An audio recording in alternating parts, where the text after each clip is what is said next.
start by congratulating you once again on your birthday. How does it make you feel? Well, I'm excited. I've looked forward to turning 50 for a very long time. And this birthday celebration, I've prepared for it in the last 5 years. Why? I don't know, I just felt like at 50, I really thank God for His special grace. Okay. Because a lot of things that happen, a lot of people, they just know Efuwape as a very playful, naughty person. But a lot of things has happened that has shaped my life. You know, when I was young, I am an only child. And growing up, when I was small, I used to feel like as an only child, oh, you're supposed to be pampered, you're supposed to enjoy and do this. But unfortunately, my own parents were otherwise. My mother, headmistress, very Very strict. tough. My father was even a little bit better. And my mom would always say, "Ìwọ ló ń bọ́mọ yìí jẹ́," and even up till the point that I had to ask my dad one day that, "Are you sure this woman gave birth to me? Are you sure I'm not adopted?" She was that strict. And up till now, she's still like that at 88. So then growing up, so many things has happened. One Christmas, I had an accident, and everybody felt like it was over because the car hit me from the side back to the main road.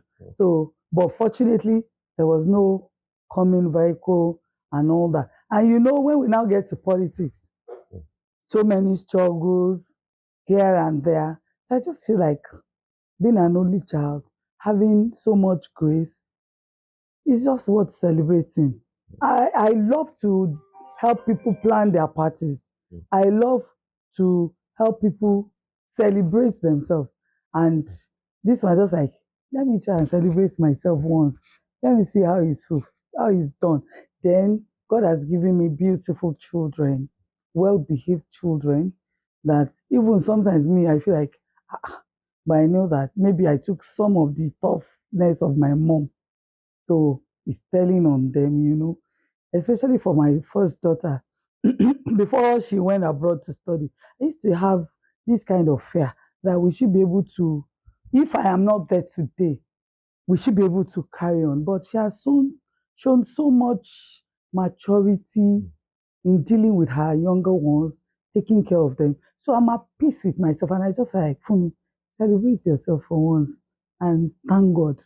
It's actually about Thanksgiving because my initial plan was not to have the um, large party that the thing has turned into. I wanted to have a church service, call different ministers of God to come and minister and give back to my people, maybe do some empowerment, medical outreach, and all that. That was my intention. But is it fortunately or unfortunately, my birthday now felt on a Tuesday, and I still wanted to celebrate, but I just on that Tuesday, that 7th of October happens to be the day His Excellency and his wife, who are my very close family, remember Gbemiga. So I just felt like it would be an honor to them for me to just go to church. And if I'm going to have any party, let me just move it. So that's why the party is not coming on that Tuesday. I moved it to Friday to show some respect for Gbemiga himself and the family, because it won't be nice for them remembering that they are me celebrating. So as I moved it, and the next day we're going to have the empowerment, medical outreach, and all that. But a lot of my friends, once I just told them that I might do my birthday briefly, I just found out that a lot of people bought their ticket and they're coming. So I felt like on Thursday, I'm just going to have like a get together to thank them, to celebrate them, to appreciate them for coming. So that's why it's a 4-day program. Okay. What are the lessons life has taught you? First of all, to be grateful for whatever you have. Secondly, to be humble. to know that whatever you are today is just by His grace. I'm a very tough person. A lot of people, they say, for me, she's this, she's that. I'm a very tough person because I say it the way I see it. I say it the way I feel it should be. And in politics, people don't really like that. They want to get away with whatever they are doing. But, there's nobody that is perfect. I'm not perfect myself. So I need people to even look me in the eyes and say it to my face. And that's why I appreciate some people too. Even His Excellency will always tell me that Kwabedun will say, Fumi, oti burú jù. And I'm like, Ọ̀gá mi ò burú. Àwọn ló wá bá mi. Said, yes, àwọn ló wá bẹ̀, but you just have to let go some things. You're too tough. Everybody, you just be, But now, and I think at 50, I'm trying to calm down and see. Let's take a look at your political career. You've had a very remarkable career from way back. How did it all start? What was the attraction? Well, I was born into a political family. Okay. My father was a politician.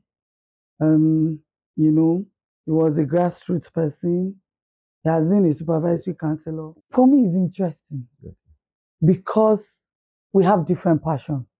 My own passion has always been to be in a position of power that will be able to turn around some things. I'll be able to help others and all that. So I think I'm just doing what I love to do. You understand? Like one of my brothers, Honorable Olayo, will always say, Fumi, go to Maje, you already have it. Even if you are not in politics, you are an orator, you can, start giving lectures, doing this and that's it. So I think I'm just doing what I love to do. I love being around my people and just helping others. Because a lot of, the Bible said, my people perish because they lack knowledge.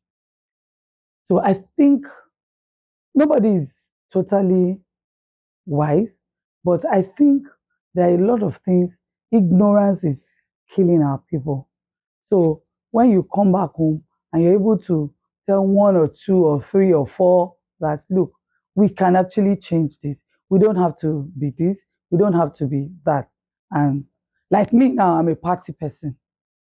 Whether good or bad, I'm a party person. So, and my father has always been a progressive.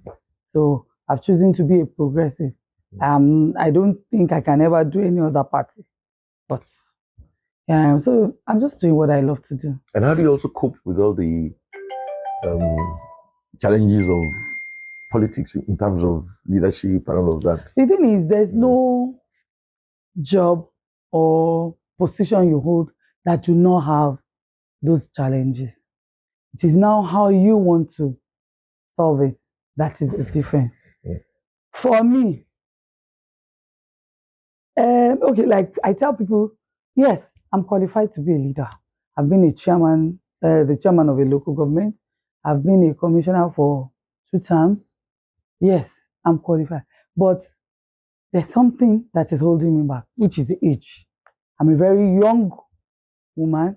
We have older people around. We have Senator Ojujiri in Remo North. We have Baba Pigba. We have His Excellency Prince Akwabiodun.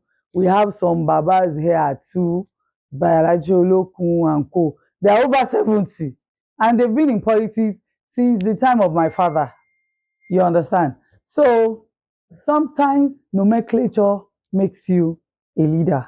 But if you are able to sit down and think it through, you know that, yes, you might have risen by nomenclature, but there's something they call wisdom.